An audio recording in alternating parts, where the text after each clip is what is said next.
한 가지 질문을 드리겠습니다. 지금 당장 통장을 열어보세요. 거기에 적혀 있는 숫자, 그게 당신의 전부입니다. 자존심도 아니고 경력도 아니고 학벌도 아닙니다. 나이가 들수록 세상은 딱 하나만 봅니다. 통장 잔고. 잔인하지만 이게 현실이에요. 그리고 이 현실을 외면한 사람들에게 찾아오는 결말은 우리가 상상하는 것보다 훨씬 빠르고 훨씬 조용합니다. 2024년 대한민국에서 홀로 죽음을 맞이한 사람이 3,924명입니다. 보건복지부 공식 실태 조사 기준이에요. 2023년보다 263명이 더 늘었고 공식 통계가 시작된 2017년 이후 역대 최대 수치입니다. 하루에 10명이 넘는 사람이 아무도 모르게 숨을 거둔 겁니다. 그런데 이 숫자에서 정말 소름 돋는 부분은 따로 있어요. 이 사망자의 약가 50대와 60대였고 명중 8명이 남성이었습니다. 그리고 이들이 발견된 장소는 대부분 다세대 주택, 원룸, 오피스텔이었어요. 특히 여관이나 모텔 고시원에서 발견되는 비율이 5년 전에 비해 2배 넘게 뛰었습니다. 가장 먼저 발견한 사람이 누구였는지 아세요? 가족이 아닙니다. 43%가 임대인이었어요. 5년 전만 해도 28%였는데 해마다 올라가고 있는 겁니다.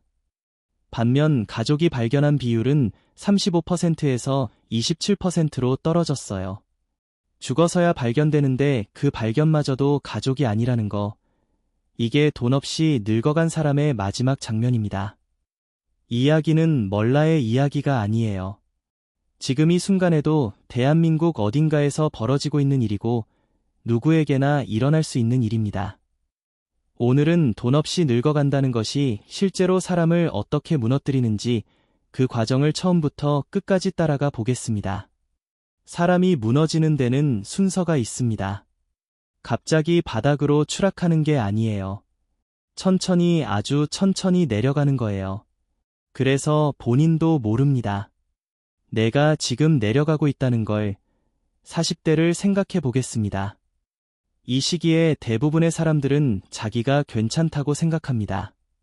아직 월급이 들어오고 지급도 있고 마이너스 통장이라는 안전망도 있으니까요.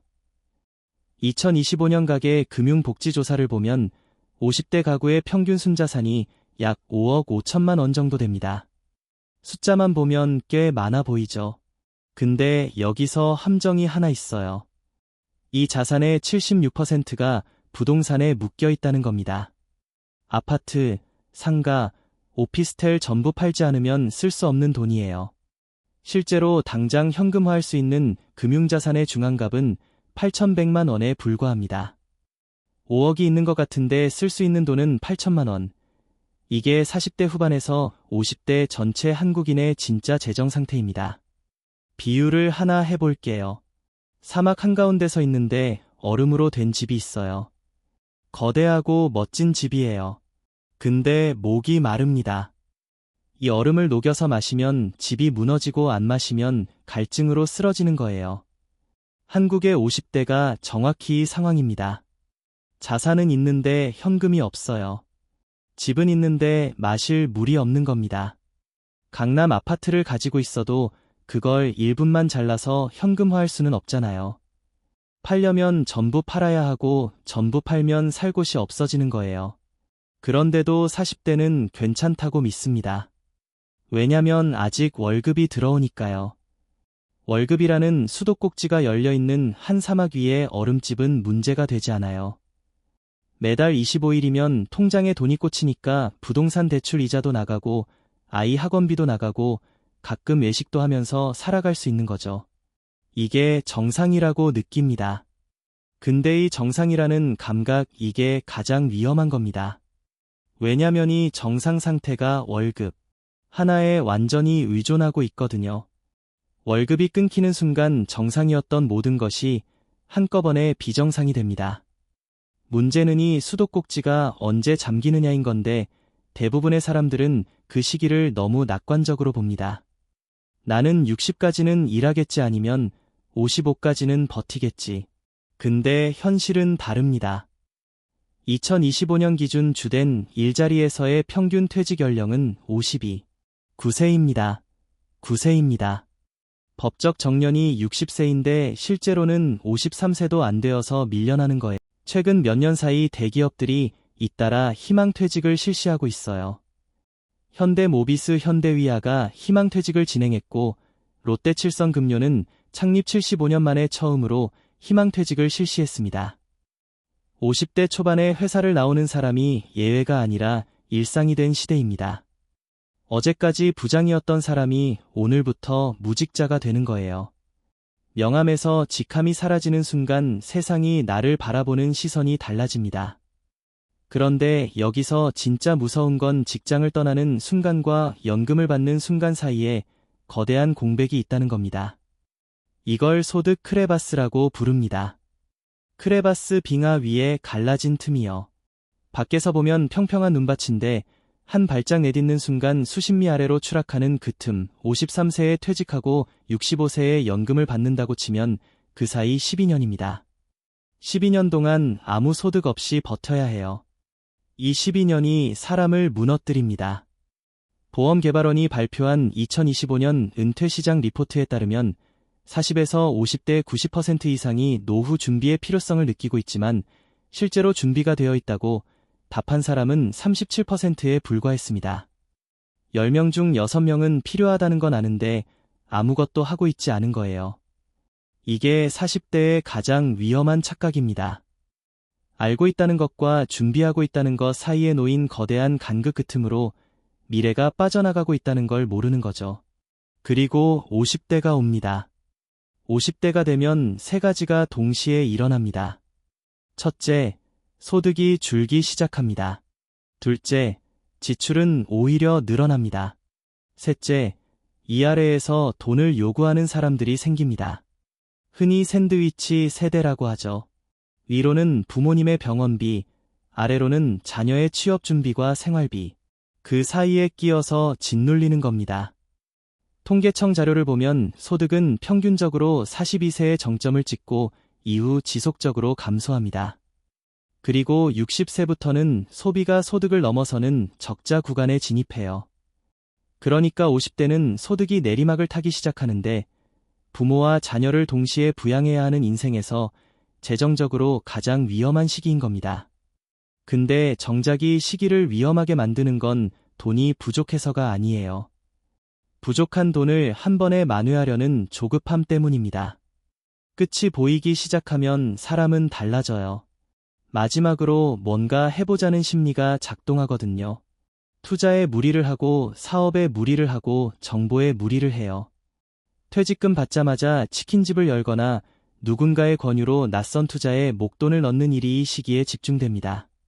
주변에서 누가 얼마 벌었다더라. 어디에 투자하면 대박이라더라. 이런 이야기가 귀에 꽂히기 시작해요. 왜냐면 초조하니까요. 시간이 없다는 걸 느끼기 시작한 사람에게 한 방의 유혹은 치명적입니다. 실제로 이 시기에 사기를 당하는 사례도 급격히 늘어납니다. 기가 얇아져서가 아니에요. 절박해져서 그런 겁니다. 평생 모은 퇴직금 1억을 누군가가 2배로 만들어주겠다고 하면 냉정하게 생각할 수 있는 사람이 얼마나 될까요? 특히 아내는 병원비가 필요하고 아들은 전세 자금이 필요하고 부모님 요양원 비용은 매달 나가야 하는 상황에서요. 합리적 판단이 작동하지 않는 겁니다. 공포와 절박함이 판단력을 마비시키는 거예요. 또 하나 간과하기 쉬운 리스크가 있어요. 이혼입니다. 50대 이후 이혼율이 급격하게 올라가는 데이 시기의 이혼은 단순한 가정 문제가 아닙니다. 퇴직연금이 반으로 쪼개지고 국민연금도 분할되고 부동산도 나눠야 해요. 30년 동안 쌓아온 자산이 한순간에 절반이 되는 겁니다. 노후 빈곤으로 가는 가장 빠른 경로 중 하나가 바로 중년 이혼이에요. 국민연금 연구원의 조사 결과를 보면 은퇴 이후 필요할 것으로 예상하는 월 생활비가 평균 약 300만 원인데 국민연금 월 평균 수령액은 약 67만 원이에요. 한 달에 230만 원 이상이 모자라는 겁니다. 물론 20년 넘게 꾸준히 납부한 사람은 100만 원 가까이 받기도 하지만 그래도 필요한 돈의 일분에 불과해요. 이 간극을 메울 수 있는 사람은 미리 준비한 사람뿐이고 준비하지 못한 사람은이 간극 속으로 떨어집니다. 천천히 조용히 아무도 모르게 60대가 되면 상황이 완전히 달라집니다. 여기서부터는 돈이 생기는 시기가 아니라 병이 생기는 시기거든요. 2023년 기준으로 65세 이상 고령자의 1인당 연간 진료비가 530만 원을 넘습니다. 매년 늘고 있어요. 나이가 들수록 의료비는 가파르게 올라가는데 소득은 이미 바닥을 치고 있으니 어떻게 되겠습니까? 통장에서 돈이 빠져나가는 속도가 들어오는 속도를 압도하기 시작하는 겁니다. 여기서 또 하나의 변수가 등장합니다. 자녀 리스크예요. 자녀가 잘 되면 다행이지만 취업이 안 되거나 결혼을 하지 않고 부모 곁에 머무는 경우가 늘고 있어요. 이 경우 부모의 노후 자금은 자녀의 생활비로 조금씩 새어나갑니다.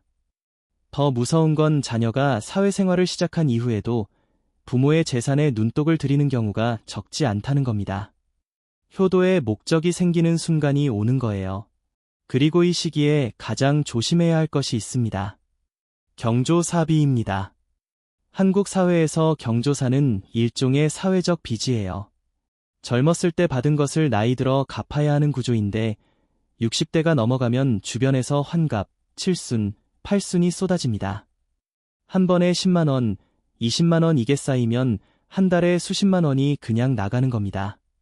소득은 없는데 체면 유지 비용은 계속 발생하는 거예요. 그래서 60대 이후에 벌어지는 현상이 있습니다. 고립입니다. 돈이 없으면 사람을 만나기가 어려워져요. 밥 한 끼, 커피 한 잔이 부담이 되니까요. 처음에는 모임에 한 번 빠지고 두 번 빠지고 그러다가 아예 전화를 안 받게 됩니다. 전화가 오면 뭔가 돈 나갈 일이 생기니까요. 결혼식 축기금, 장례식 부의금, 환갑 잔치 선물, 전화이 울릴 때마다 통장이 깎이는 거예요. 그래서 전화기를 니다. 처음에는 잠깐인 줄 알았는데 어느 순간 전기를 켜도 아무한테서도 연락이 오지 않게 됩니다. 2024년 고독사 통계에서 가장 섬뜩한 변화가 바로 이겁니다.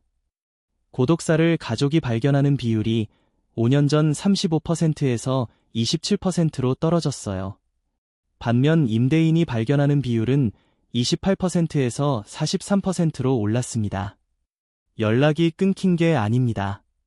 연락할 사람이 사라진 겁니다. 그리고 여관이나 모텔 고시원에서 발견되는 비율도 5년 새 2배 넘게 뛰었어요. 집마저 잃고 떠도는 사람들이 그곳에서 마지막을 맞이한 거예요. 통계청 사회조사에 따르면 19세 이상 국민 3명 중 1명이 도움이 필요해도 도움받을 곳이 없는 사회적 고립 상태에 있다고 합니다. 그리고 2025년 기준으로 65세 이상 혼자 사는 고령자는 전체 고령자 가구의 37%가 넘었어요. 3집 중 하나 이상이 홀로 사는 노인인 겁니다. 1인 세대 중 가장 큰 비중을 차지하는 연령대가 70대 이상이라는 통계도 있습니다. 자녀들은 독립했고 배우자는 먼저 떠났고 친구들은 하나 둘 연락이 끊겼고 남은 건 조용한 방 하나와 울리지 않는 전화기뿐인 거예요. 돈이 없으면 가장 먼저 죽는 건 자존심입니다. 그 다음은 관계예요. 자존심이 무너지면 사람을 피하게 되고 사람을 피하면 고립되고 고립되면 우울해지고 우울해지면 건강이 무너지고 건강이 무너지면 더 많은 돈이 필요해지는데 돈은 없고 이게 끝없는 하강나선이에요. 한 번 빠지면 혼자서는 올라오기가 거의 불가능합니다. 한 가지 더 무서운 통계가 있어요. OECD 국가 중에서 한국 노인의 경제활동 참여율은 1위입니다. 65세 이상 고용률이 37%로 OECD 평균 14%의 거의 3배예요. 이미 초고령 사회인 일본의 25%보다도 훨씬 높습니다. 어르신들이 세계에서 가장 열심히 일하는 나라인 겁니다. 근데 노인 빈곤율도 인이에요. 세상에서 가장 열심히 일하는 노인들이 세상에서 가장 가난한 노인들이라는 겁니다. 왜 그러냐고요? 이분들이 일하는 이유를 물어보면 54%가 생활비의 보탬이 되기 위해서라고 답합니다. 일의 즐거움이 아니라 생존 때문에 일하는 거예요. 그리고 이분들이 희망하는 근로 연령이 73세입니다. 73세까지 일하고 싶다는 게 아니라 73세까지 일하지 않으면 살 수가 없다는 겁니다. 노력이 아니라 구조의 문제입니다. 여기서 한 가지 착각을 바로잡아야 합니다. 많은 사람들이 우리나라 노인 빈곤율이 높다는 이야기를 들으면 그건 옛날 어르신들 이야기라고 생각해요. 전쟁 세대, 산업화 세대, 연금 제도가 미비했던 시절을 살았던 분들의 문제라고요. 맞는 말이기도 합니다. KDI 한국개발연구원의 분석을 보면 1940년대 이전 출생 세대의 빈곤율이 특히 높고 이후 세대로 갈수록 개선되는 추세긴 해요. 하지만 여기에 함정이 있습니다. 지금 40대, 50대는 이전 세대보다 더 많이 벌었지만 동시에 더 많이 쓰고 있거든요. 자녀 사교육비, 부동산 대출이자 소비 수준 자체가 올라가 버렸어요. 늘어난 만큼 지출도 늘어났기 때문에 실제로 노후에 쓸 수 있는 돈이 이전 세대보다 반드시 많다고 볼 수 없는 상황인 거예요. 한 가지 숫자를 보여드리면 2024년 보건복지부 노후 준비 실태조사에서 국민의 노후 준비 수준은 100점 만점에 69. 9점이었습니다. 9점이었습니다. 재무 영역이 특히 낮았어요. 그리고 2025년 국민연금 개혁관이 국회를 통과했지만 보험료율이 9%에서 13%로 오르고 소득 대체율이 40%에서 43%가 되는 건 2026년부터 단계적으로 적용됩니다. 지금 40대, 50대에게 실질적인 혜택이 돌아오기까지는 시간이 더 필요해요. 그 시간 동안 스스로 메워야 하는 간극은 여전히 크고 이 격차가 메워지지 않으면 우리 세대도 결국 같은 문제에 직면하게 됩니다. 다만 형태가 다를 뿐이에요. 이전 세대는 처음부터 가진 게 없었고 우리 세대는 가진 것 같았는데 실제로는 없는 겁니다. 어쩌면 이게 더 잔인할 수 있어요. 게다가 한 가지 더 있습니다. 이전 세대에게는 자녀가 노후 보장의 일부였어요. 자식이 부모를 모시는 문화가 살아 있었으니까요. 하지만 지금 세대는 다릅니다. 자녀에게 노후를 기대할 수 없는 첫 번째 세대예요. 부모를 모시는 문화는 사라졌는데 그걸 대체할 연금이나 자산은 충분하지 않은 거죠. 앞 세대의 안전망도 없고 새로운 안전망도 없는 빈 공간에서 있는 겁니다. 그렇다면 정말 중요한 질문은 이겁니다. 왜 사람들은 이 위험을 알면서도 준비하지 않는 걸까요? 여기에 심리적인 구조가 있습니다. 인간의 뇌는 미래의 고통보다 현재의 쾌락을 훨씬 강하게 느끼도록 설계되어 있어요. 오늘 30만 원짜리 명품 하나를 사는 기쁨과 20년 뒤에 병원비 30만 원이 부족한 고통을 비교하면 뇌는 항상 오늘의 기쁨을 선택합니다. 이걸 행동 경제학에서는 현재 편향이라고 불러요. 특히 20대와 30대에게 이 현상이 두드러집니다. SNS를 통해 남들의 소비를 실시간으로 보면서 자랐기 때문에 소비가 곧 정체성이 되어버린 세대예요. 여행을 가야 하고 맛집에 가야 하고 좋은 카페에서 사진을 찍어야 하고 이게 나쁘다는 게 아닙니다. 다만 이 습관이 40대, 50대까지 이어지면 문제가 된다는 겁니다. 소비 수준은 한번 올라가면 내려오지 않거든요. 경제학에서 말하는 레이크 효과, 그러니까 톱니바퀴 효과가 작동하는 거예요. 한번 올라간 생활 수준은 소득이 줄어도 쉽게 낮아지지 않습니다. 그리고 또 하나 사람들이 빠지는 함정이 있어요. 유행의 착시입니다. 몇 년 전에 로가 유행했죠. 인생은 한 번뿐이니 지금을 즐겨라. 그래서 사람들이 뭘 했느냐. 빚을 내서 여행을 가고 카드값을 긁으며 명품을 샀어요. 그 다음엔 파이어족이었어요. 빨리 돈 모아서 조기 은퇴해라. 그래서 무리하게 투자를 하고 회사를 그만두었다가 다시 일자리를 찾지 못하는 사람들이 생겨났습니다. 그리고 지금은 코인이나 주식으로 한 방에 인생을 바꾸겠다는 사람들이 있습니다. 이 트렌드들의 공통점이 뭔지 아세요? 성공한 소수만 뉴스에 나온다는 겁니다. 유튜브에서 20대 10억 벌었다는 사람, 파이어적으로 35세에 은퇴했다는 사람. 이 사람들은 전체의 극소수예요. 근데 우리는 알고리즘 때문에 이 사람들만 반복해서 보게 됩니다. 보다 보면 그게 마치 보편적인 가능성인 것처럼 느껴져요. 나도 할 수 있을 거야라고 생각하면서 정작 매달 10만 원 적금 하나를 들지 않는 겁니다. 화려한 성공 스토리는 내 이야기가 아닐 확률이 99%입니다. 하지만 노후 빈곤은 준비하지 않은 모든 사람의 이야기가 될 확률이 훨씬 높아요. 자, 여기서 숫자 하나를 보여드리겠습니다. 2025년 대한민국은 65세 이상 인구가 151만 명을 넘어 전체의 23%를 차지했습니다. 공식적으로 초고령 사회에 진입한 거예요. 2026년 현재는 21%를 넘었고요. 그리고 소득 기준 노인 빈곤율은 약 38%. OECD 평균이 14% 안 바뀐 걸 생각하면 우리나라 노인 빈곤율은 선진국 중 압도적 2위입니다.